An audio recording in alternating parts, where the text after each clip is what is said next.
अक्कलकोट तालुक्यातील घोळसगाव येथे दिनांक 10 रोजी रात्री पडलेल्या मुसळधार पावसामुळे घोळसगाव, अक्कलकोट, घोळसगाव, वागदरी, घोळसगाव, तुळजापूर, शिंदगाव सर्व रस्ते बंद असून पुलावरून पाणी जात असल्याने जनजीवन विस्कळीत झाले आहे. घोळसगावचा संपर्क तुटल्याने नागरिकांचे हाल होत आहेत. सर्व पूल कमी उंचीचे असल्याने पुलावरून पाणी मोठ्या प्रमाणात वाहत जात असल्याने नागरिकांना प्रवास करणे जिकिरीचे झाले आहे.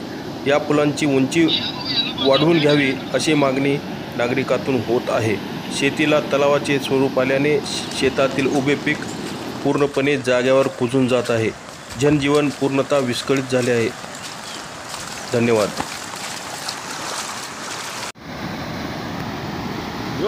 Wow.